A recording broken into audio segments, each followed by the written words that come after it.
Okay, good morning, everybody. How is the sound? Good? Okay, very good. Yes, we are recording. We are recording.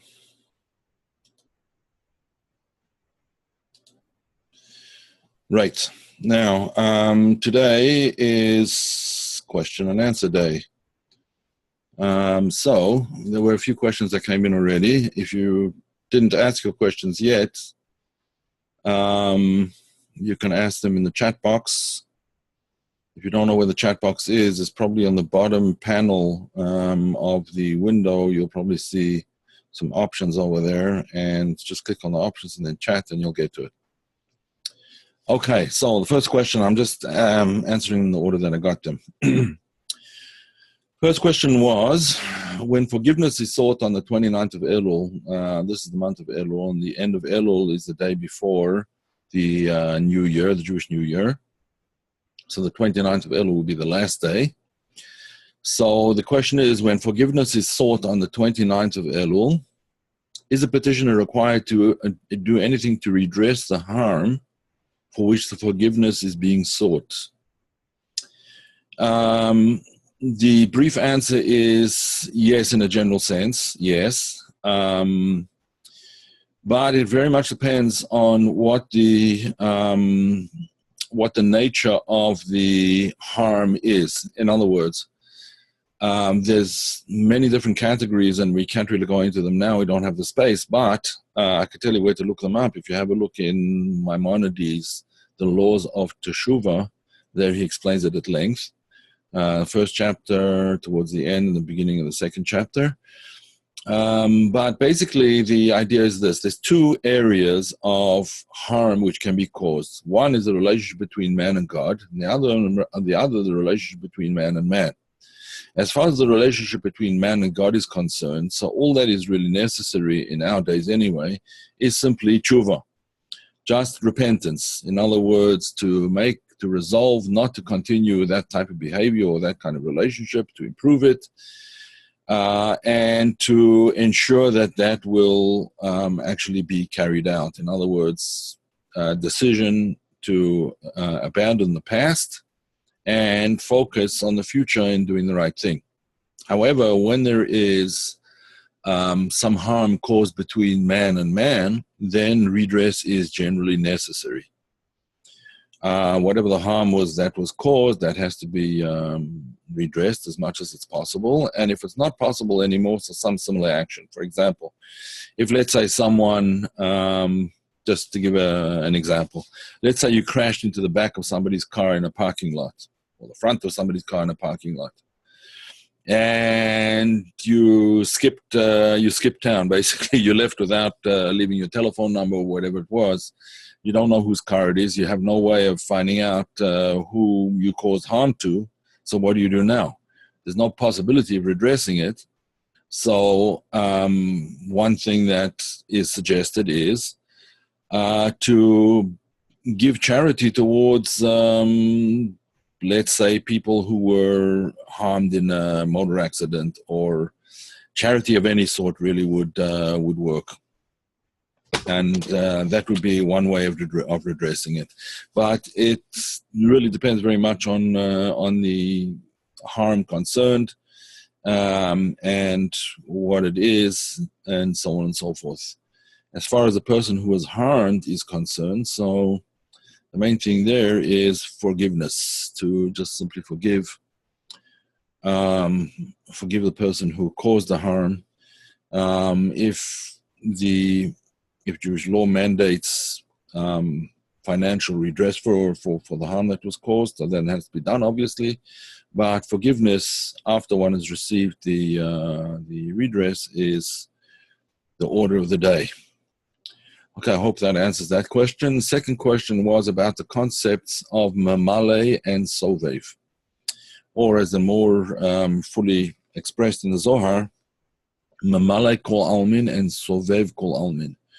The light that fills the worlds and the light that surrounds or envelops the worlds. What's the meaning of the terms? So one of the explanations we can understand by way of an analogy.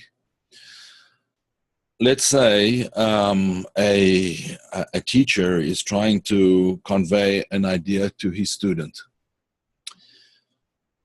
So if he wants the student to understand, obviously he's going to have to bring the concepts into intellectual constructs that can be understood by the student. Of course, it depends on the student's age, the student's experience, the student's own knowledge, and so on and so forth. But just to be able to convey the idea to the student in such a way that he can grasp it, that's an analogy to Mamale Ko'omin, the light which fills the world. In other words, the light which can be contained in vessels, just as an idea can be contained in intellectual constructs, intellectual concepts, or whatever. That would be Mamale Ko'omin. Whereas Sovev Ko'omin is something that is beyond the grasp of a person on that particular level. There's really two levels of Sovev. One level of Sovev is that it cannot be grasped by this particular student at this particular time, or by this particular vessel at this particular time. But it's nevertheless graspable by somebody or by some vessel, and perhaps not right now, but maybe in the past, or maybe in the future, or whatever it is. But it's graspable, even though it's not presently grasped. It's comprehensible, even though it's not currently comprehended, to put it that way. Whereas the higher level of Sovev is something that is absolutely not comprehensible at all. In other words, it does not fall into the category of intellectual endeavor. I'll give you an example. Something like, let's say, a beautiful scent. A beautiful scent, you can explain it all you want, but you cannot give an experience of a scent unless you bring the actual perfume to the person, or the flower so a sense of beauty is something that you might be able to critique and you might be able to say something about it, but it's not something which falls into intellectual categories. Therefore, it envelops in a way which is completely beyond comprehension. It's not that there's someone who can put words to the idea of experiencing a scent, smelling a scent. Nobody can put words to it because it's not a verbal type of behavior. It's a scent which appeals to one of our other senses and which cannot be the same thing with taste. It cannot really be explained. It can just be experienced as it is. Similarly with the idea of Sovev, which is not relevant to any categories of vessels. So that's the idea of Sovev Ko'omin. I hope that clarifies that. So Mamale is the light which fills the world. Sovev is the light which surrounds the world. In a more technical sense, Sovev is the light of the Sfirot themselves. In other words, the light within the vessels of the Sfirot. And Sovev is that light which either envelops the Sfirot and not enclosed within them, or the Sovev HaKlali, the general Sovev, which is, in technical terms, it's called the Igul HaGadol, right? The great circle, or the great makif, or envelopment. It envelops everything equally. That's the higher level of Sovev. Okay. 7 emotional Sfirot, beginning with Chesed and ending with Malchut, correspond to the days of the week. This is the next question. Sunday, etc., Chesed, Sunday, and so on. As the time goes on, we move along the link. For example, from Chesed to Gvura. That's correct. Then Tiferet on Tuesday, correct. The links both from Chesed and Gvura. Yeah.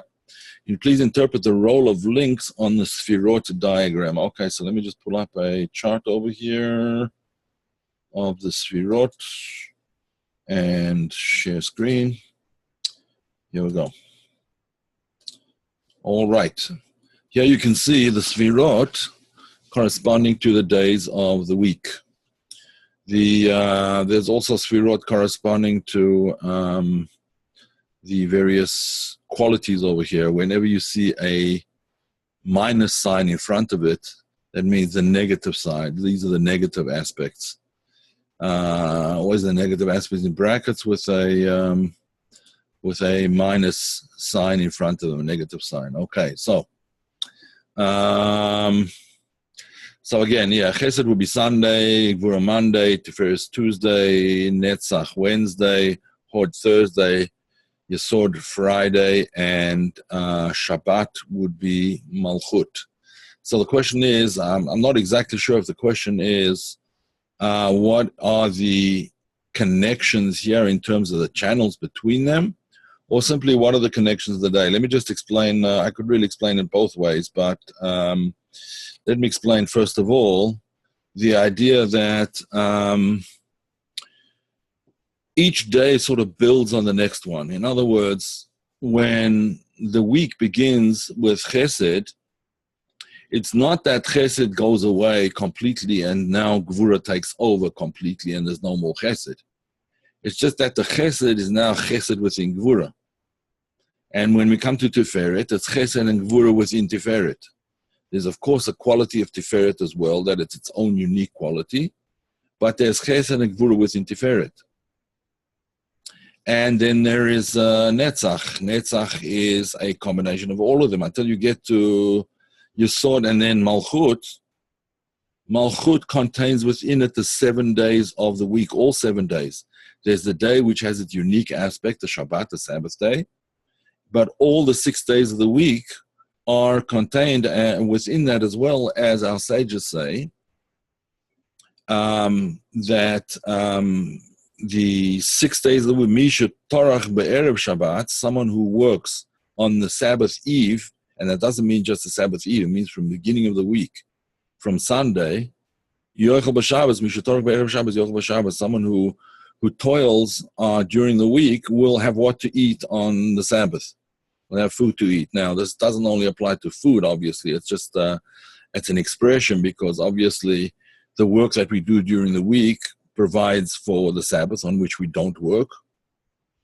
But it also means that in a more spiritual sense, what you put into your days of the week, given that each day has its particular quality, so what you put into the days of the week is what you're going to reap the benefits of during the Sabbath.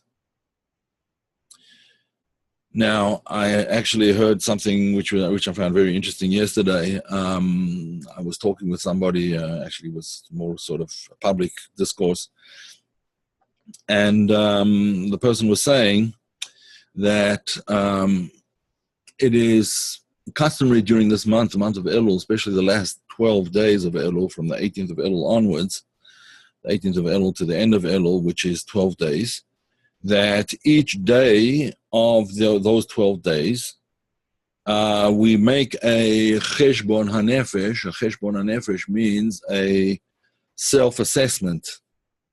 We make a self-assessment of the first month of the previous year, of the year that's passing. In other words, on the 18th of Elul, we make an assessment of what was done during Tishrei, during the month of Tishrei, which is the first month of the year. The second day, which is the 19th of Elul, we would make a calculation or cheshbon as it's called, of what happened in the month of Cheshvan. Then the third day, Kislev, and so on and so forth. Until we go on the last day before the Jewish New Year, we make an assessment of the month that has just passed, this month of Elul. Now, he told a story, a very interesting story, which is a story about one of the famous lecturers in the Chabad circuit, famous teacher named Rabbi Manis Friedman,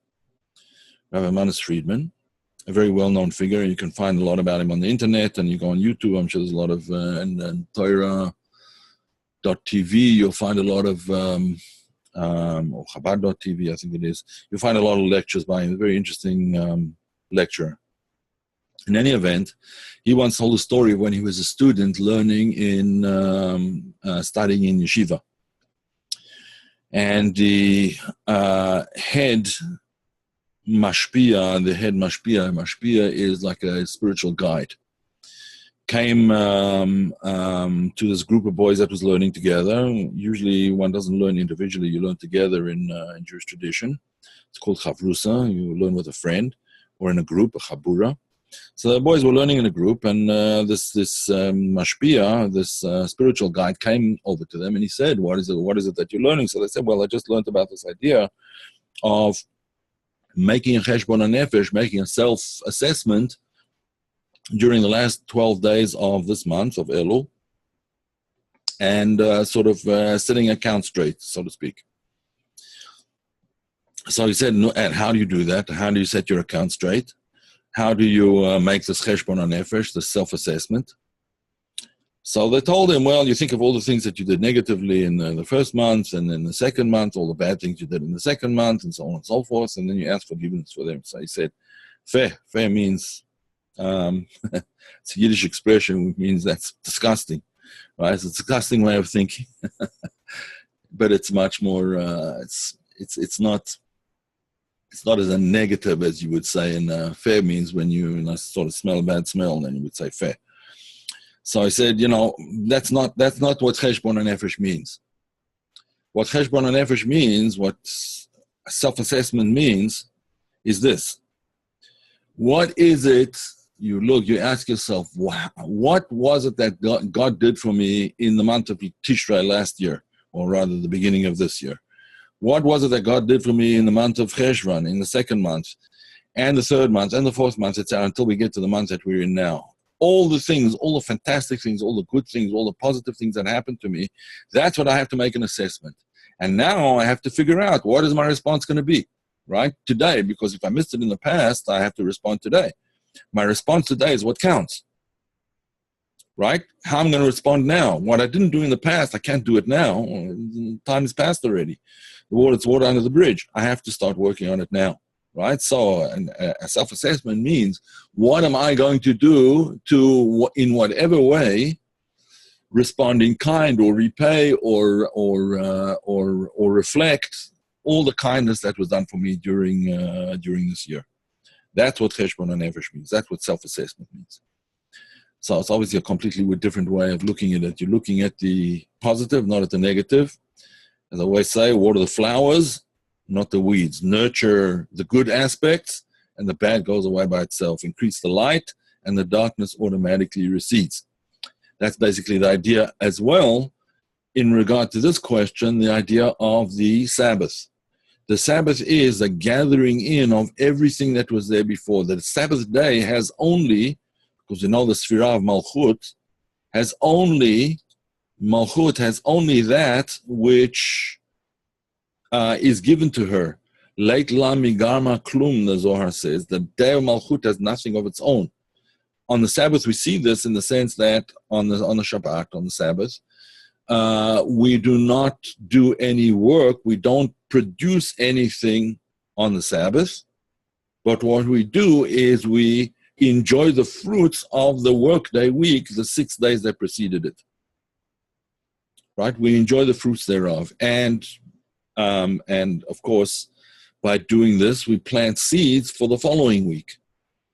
The seeds are planted automatically by reaping the benefits now. Automatically, when comes Sunday already, we're in a different headspace, a different frame of mind altogether, since we reaped the benefits of what we did last week. And that is, I hope, answers that question. I'm not sure 100% that it does, but that is, I hope, an answer to the question. Okay. Let's just see here. I want to get back to the chat box. There we go. Okay. All right. Now there was another question. A continuation of that first question. What role does the link between Yesod and Malchut play on Friday night when we enter into the Holy Day and Sabbath? What processes and the Sfirot are in action when the Shabbat sets in and when the Shabbat leaves, when the Sabbath leaves? When Shabbos leaves. Okay, so as a continuation of what we were talking about before, the link between Yesod and Malchut, that's the last two Sfirot. What role does that play on the Holy Sabbath, on the Shabbat? So one of the links that it plays, actually, interestingly enough, is that it is regarded as a mitzvah. Mitzvah means a commandment, but the word commandment really does not do justice to the word mitzvah. The word mitzvah, let me just write mitzvah here in the chat box. The word mitzvah comes from the word tzavta. You can see it much better in Hebrew, actually. Mitzvah.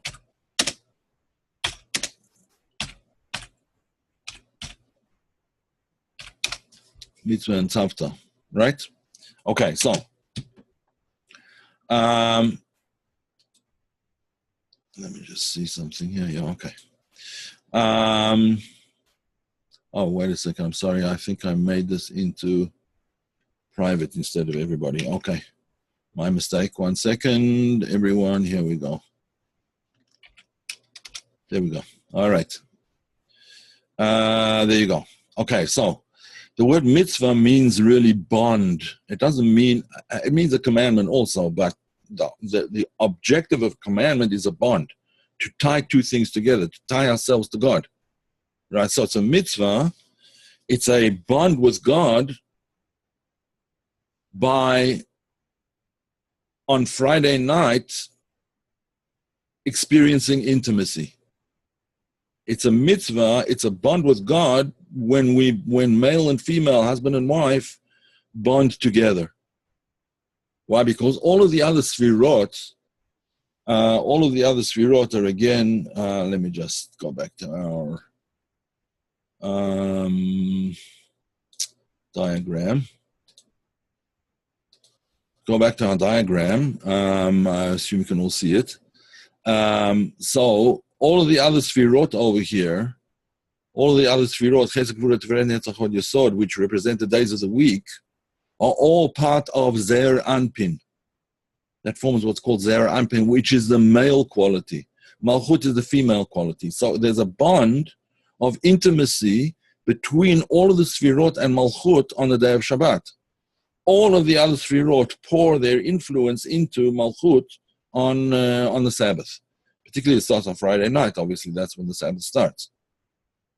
So Yesod, which represents the male organ, and Malchut, the female organ, bond together as well on Friday night. So that bond is represented by it's a mitzvah. It's a way of bonding together, but it's not just bonding together. It's bonding together and together with God. So in other words, the act of intimacy is in itself an act of intimacy with God. Okay. That is the mitzvah of the that's the mitzvah of the Sabbath. That's what it's all about. So if you're asking the question now, if you're going to ask the question now, what the connection is between one thing and the other, between the Yesod and Malchut, what is the link between Yesod and Malchut play on Friday night? That's one of the links. The bond between husband and wife, and between husband and wife as one unit and God on the other. When we enter into the Sabbath, those are the processes. In other words, what's happening in the upper worlds are paralleled in the lower worlds. What's happening in the soul is paralleled in the body, in the physical world. And then that at the same time, when the Sabbath comes in, because all of the Sfirot are pouring their influence now into Malchut, even before the intimate bond, the bond of intimacy, that is called the Neshama Yesera, the extra soul that a person gets on the Sabbath. In other words, an extra level of consciousness. It's an extra sensitivity to spiritual matters. And that leaves when the Sabbath leaves. Why? Because it's time to start a new cycle. Okay, I hope that answers that. In this week's portion, we read about justice, tzedek tirdof, coming up. Tzedek means justice. It also means righteousness. Isn't justice related to righteousness? Yes. Since they come from the same root, absolutely. So by achieving righteousness, would that also be considered as pursuing justice? Yes, definitely it would. And in fact, some of the explanations of what that righteousness looks like is answered in various ways. One of the commentaries, someone who's named Rabbeinu Bachye, some call him Rabbeinu Bachye, Rabbeinu Bachye, who was a Kabbalist, but also someone who wrote a commentary on the Bible, a biblical commentary on Chumash, and he says like this: first of all, be just in your actions and in your words, by not causing harm to others or even to yourself. That's why the expression there in the verse is tzedek tirdof, justice pursue. Twice justice for others and justice for yourself. Because when you harm somebody else, you harm yourself also. It's not just that you harm somebody else, you harm yourself.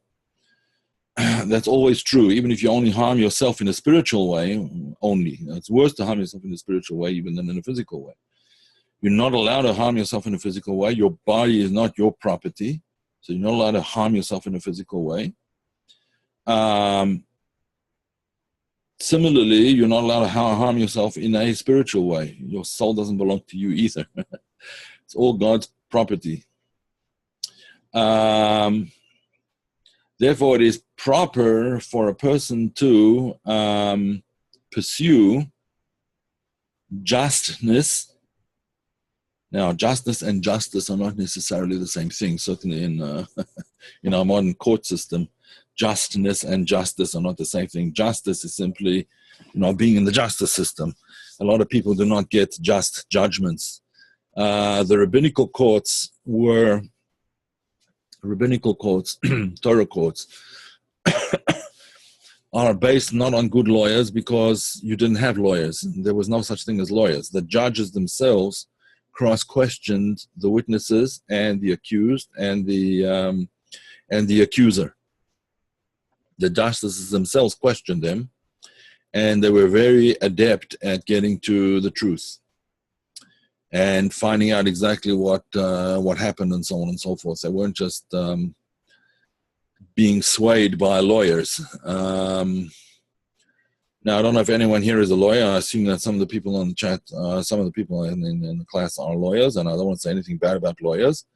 But we know that in the American justice system, lawyers are not necessarily after what exactly happened and who is responsible. They want to make sure that their client gets off best in any exchange or interchange with another person. That's just the way the system works over here, but it's not the way of the Jewish justice system, the original one, the Torah justice system, that seeks to do justice, which is essentially righteousness in the proper way, righteousness in the sense that it is right and just for everybody. Part of that means that if you receive an adjudication in a Jewish court, you have to perceive the adjudication, even if it's not in your favor, as just and correct, and therefore I will accept it without question. Now, of course, if you feel that you're being misjudged or there's something, you can always appeal. There's an appeal procedure. But nevertheless, justice in the end will have been done, whether you feel that way or not, because if things are done according to the way of Torah, then they are just, whether the justice is for something in this life or in a previous one, and so on. All right, the last question that I received, written question, is, what is Shesua?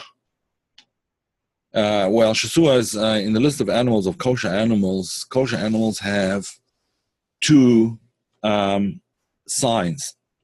One sign is that they have split hooves, and that's called shasua. The hooves are actually split all the way up. Not like a camel, which has a half a split hoof, but shasua means split all the way through. That makes actually sort of two toes. If you have a look at a sheep or a goat or a cow, they actually have sort of two toes. So that's called shasua. And the other one is to choose the card. Now, there are various Kabbalistic explanations of what these things are. And the split hooves is a sign that the person is endowed, or rather the object, the animal rather, is endowed with both chesed and gvura, two sides. There's the left side and the right side, which are split. They are not joined. They're split apart to show that things are not completely one-sided. Like a horse's hoof, for example, does not have a split in it, so it's regarded as completely one-sided. It's a one. And therefore horses are not kosher. It's a sort of a unitary thing. When there are two sides, that shows that there's that the right side mitigates the left and the left mitigates the right, and together they form the conclusion. So that's what. And then chewing the card is the idea of all kosher animals chew the cud, which means they regurgitate and chew again, which means that in a spiritual sense, it means the idea of refining and re-refining, usually to do with refining the sparks of holiness and re-refining them and lifting them up to a higher level and so on and so forth. That's what it usually is about. Okay, now we have another question over here. Let me see. There are a few questions. All right. Is the goal in Kabbalah the achievement of a certain feeling when the objects of the technical something is seen in retrospect, not so much for the inherent reality, as for utility in creating a space or conceptual framework in the service of an engine of ascent? Whoa. Well,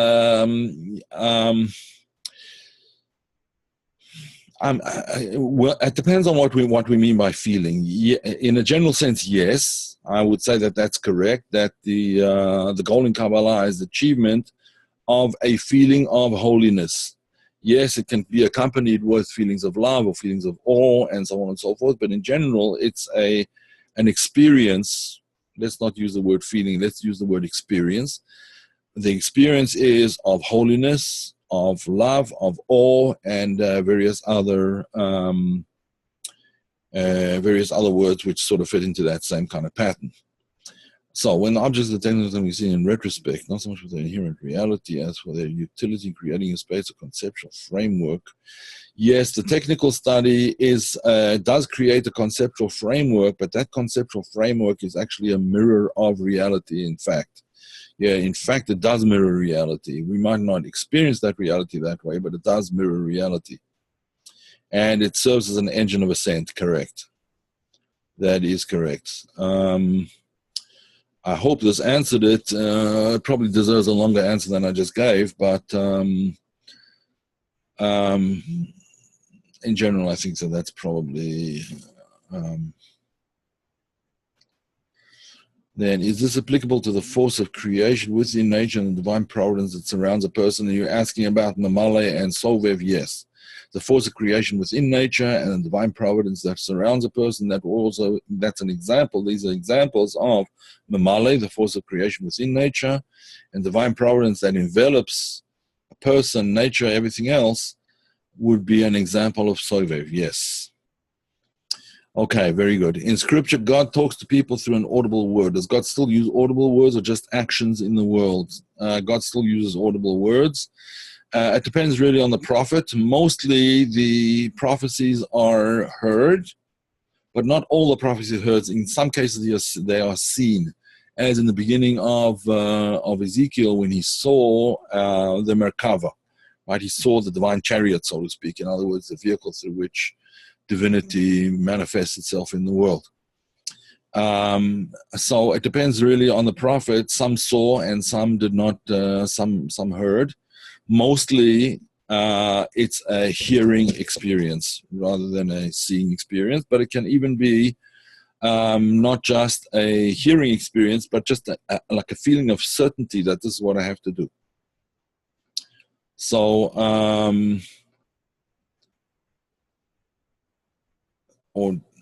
so that's how God talks to people, but that doesn't mean to say that God does not talk to people through action in the world as well.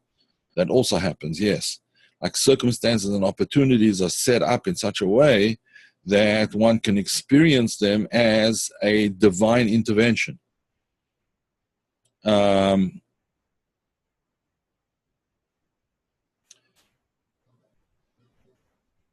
Just certain things can happen that sort of work out that way. As a divine intervention, which may only be revealed many years later. I think I mentioned the story once before, just to give an example of this, of an event that happened in Israel. A person got on a bus, and a terrorist got on the bus at the same time in the back of the bus. There's usually two doors to the buses in Israel, front door and the back door. So the terrorist got in the back door and detonated an explosive vest, and many people were injured and killed, and so on and so forth. So this particular person that was telling the story was in the front of the bus, and he wasn't harmed other than he had ringing in his ears for about 2 weeks from the explosion. But afterwards, he made what's called a Sudas Hoda'ah, a Thanksgiving feast, to thank God for the fact that he wasn't harmed at all. And at that Thanksgiving feast, he told a story. And the story was, when he was living many years before in New York. He was born in America, and he lived in New York. Now, one day, he usually used to drive to work, but one day his car wasn't working, so he got on a bus. And since he wasn't familiar with the buses, he didn't know that in those days, do not go and sit in the back of the bus, because the back of the bus is where all the unfriendly types generally tend to hang out. So he sat down in the back of the bus. There was an open seat there. And, shortly afterwards, he feels a knife between his ribs. And someone whispered lovingly in his ear, "Your wallet or your life." So he had to give up his wallet, and he cursed the day that he got on the bus, and he said, "Never, ever am I going to sit in the back of the bus again. Ever." Fast forward to Jerusalem many years later. He moved to Israel, and he got on a bus, and he was standing in the front of the bus, and he saw a friend of his at the back of the bus, and there was an open seat next to the friend. He started to move. The friend gestured towards him, come sit next to me, there's a space here. And he started to move there, and he remembered the oath that he'd made, "I will never ever sit in the back of the bus again." And he said, "No, I'm not going to go to the back of the bus. I'm fine here, I'll stand, it's fine." Someone else went to sit there, and that someone else was killed by that bomb blast. So,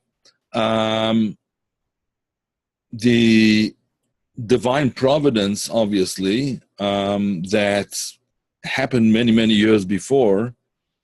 Yes, he experienced some harm. He lost his wallet and his credit cards and all the money that he had in his wallet, but that saved his life later on. So you can see that there's actions in the world, things that happen, circumstances that we don't realize necessarily at the time, but later on we might or we might not realize that these things kind of saved our lives. That would be another example. Okay, next question. Is everything recreated yesh ma'ayin every moment? If yes, then what is the role of laws of nature? If no, then how to reconcile that with hashgacha pratis, with divine providence? This is a complex question. I don't think I'll really be able to respond to it fully now here, but just briefly. Yes, everything is created, recreated at every moment. The way the sages of the Kabbalah explain it is that everything within creation is enlivened by a divine permutation. In the beginning of the creation, this was called the Aseret HaDibrot, the 10 utterances through which the world was created. The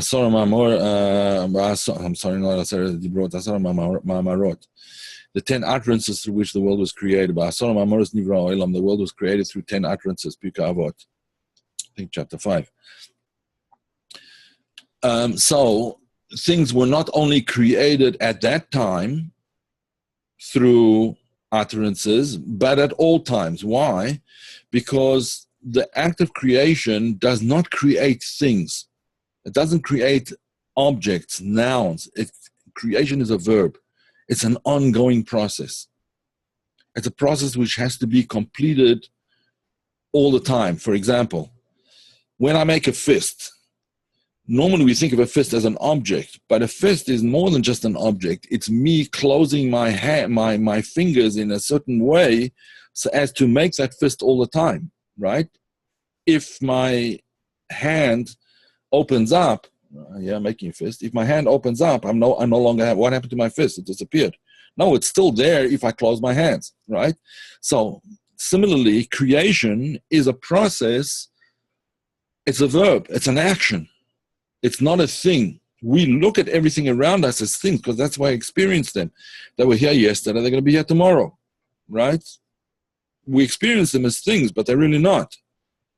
They're really activities. They're ongoing permutations of, if we want to talk in scientific terminology, ongoing permutations of atoms and molecules and so on and so forth, which could theoretically change at any moment.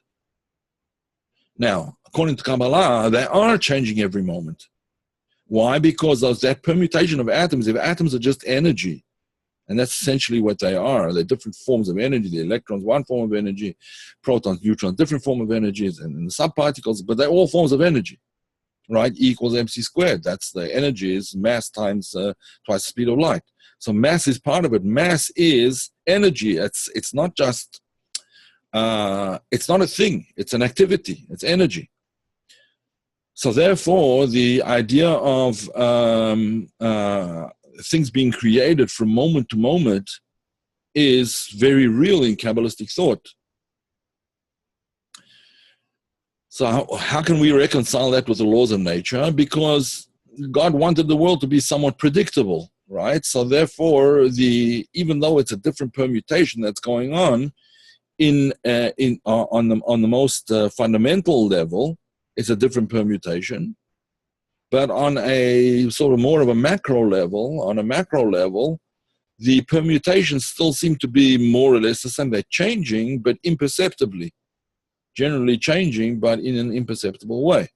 So that therefore we have laws of nature. In other words, things will follow a certain course, and they'll follow certain patterns, and that doesn't preclude them changing from moment to moment. For example, I'll just give you, I'll give you an example perhaps.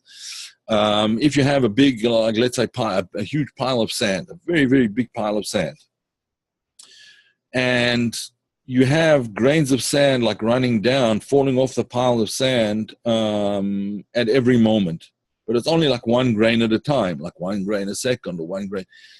Initially, you won't notice anything different. You still have a huge pile of sand. I mean, you have tons and tons of sand, right? And this huge pile, there's only a few grains falling off one at a time.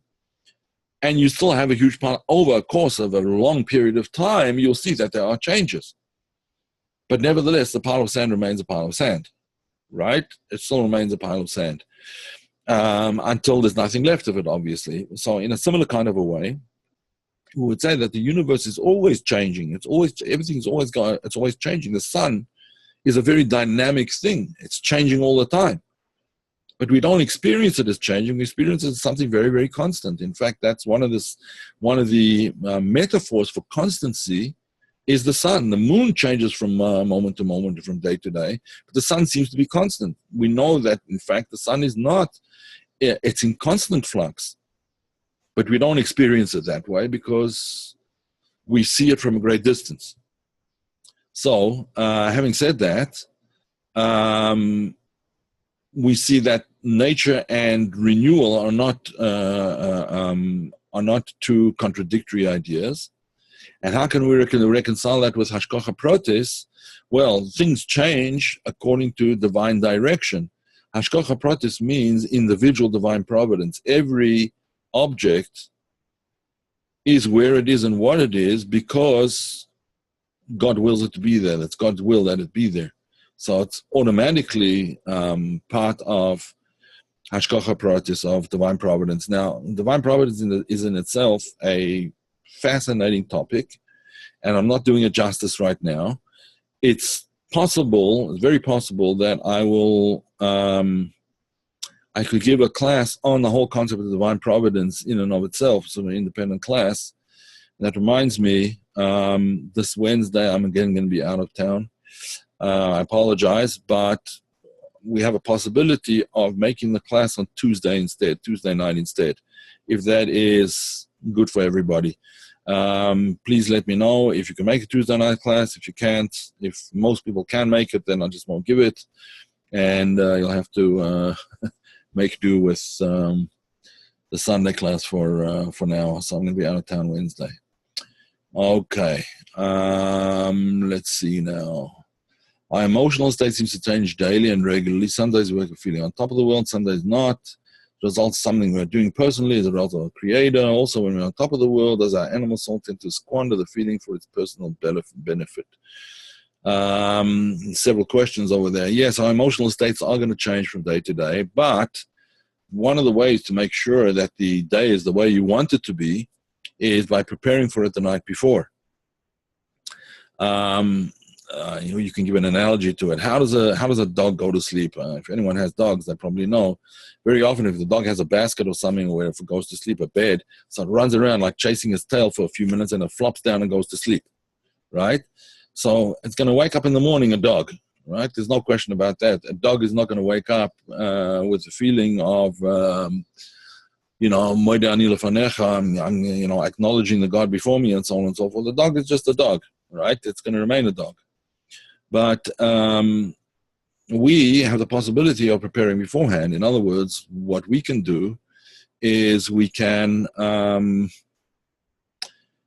prepare the night before. In other words, what's the preparation the night before for the way it's laid out in the holy books is that the first thing you do is what's called, what we explained before, cheshbon hanefesh.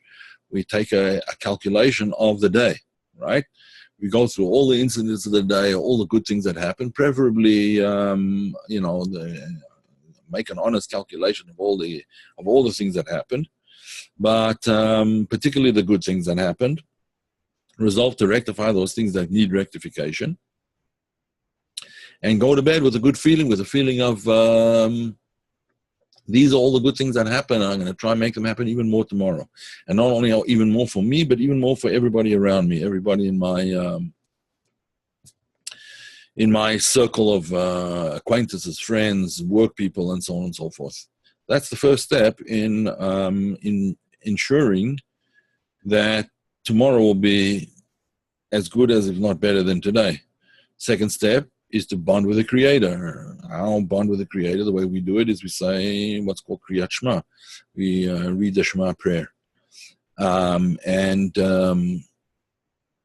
that's basically, the way we go about presenting the day. The first thing you do in the morning is to train yourself to wake up with a positive thought. Now, how do you do that? The way that's done is, even if you wake up with a negative thought, immediately change it, if possible, to a positive thought, something positive. Why? Because the first thought of the day very often sets the tone for the rest of the day. When you do what you can at night to make sure that the first thought you'll have the next morning is a positive one, it's much more likely to happen. But even if it isn't, push it aside immediately and focus on a positive one, right? And then dwell on that for a little bit, and then only get up. A few seconds. It doesn't have to be an extra 15 minutes, 20 minutes in bed. Just a few seconds is fine, right? And then move on to the rest of the day. So when we're on top of the world, the animal soul tend to squander the feeling for its personal. It could be, but we shouldn't be upset about being happy. That's kind of counterproductive. We should be happy about being happy, and we should share happiness with other people. There's nothing wrong with being happy. On the contrary, it's one of the commandments. One of the requirements is to be happy. V'samachta. The Arizal, Rabbi Yitzhak Luria, the famous Kabbalist, so he would say like this. Tachas, there's a verse that says the following. Tachas asher lo avadas asher elokecha b'simcha u'tuv leivav mirov kol. And the usual translation is like this: because you did not serve the Lord your God with joy because of all that you have, so therefore you get lost and you serve your enemies instead, right? And you serve with bitterness and sadness and so on. But Arizal, Rabbi Yitzhak Luria, explained this differently. He said, the reason that you don't serve God is because you're not comparing with Rov Kol. In other words, have a look at everything that you have, everything that's good in your life, everything that's positive, and then you will be able to rejoice. Now, this is true even if a person is in dire circumstances. There are nevertheless things to rejoice about. And he went on to explain that the biggest rejoicing is the rejoicing in doing a mitzvah, in bonding with God in one way or another. And that's the biggest joy that we could have. And therefore, there's nothing wrong with enjoying it. On the contrary, that's we want to be able to have joy in what it is that we do. Don't squander it on, video games. But, okay. I think that answers that. Do you feel there's a conflict between our selfish desire called ego, referred to as evil, weeds in the garden, not really our weeds, but the ignorant brief they are ours as Satan was hidden, even lawyers are perverted justice away from righteousness? Yes. Either their own selfish desire for money, greed, power. So the question is this conflict between selfish desires and resistance to it, is this not the basis of Kabbalah? Who brings life because of resisting him is the goal of true self or spirituality? Yes. Now, to a certain extent, that struggle is the struggle of Jacob against the evil angel of Esau. It's a struggle of Jacob and Esau, or the struggle of Jacob against the angel of Esau. And yes, there is a conflict between ego and one's higher self, and that struggle is something that we have to engage in order to transcend the struggling into a higher level. So for sure, that is the basis of Torah as a whole. It's not just the basis of Kabbalah; it's the basis of everything, except that Kabbalah explains it in a more spiritual way than in general. So yes, the answer is yes. All right, Tuesday night is good. Tuesday night, good. Okay, so we'll be there Tuesday. Tuesday's good. Okay, I think that's all the questions, if I'm not mistaken. Just in time. If there are any other questions, right quick. Otherwise, we'll call it a day.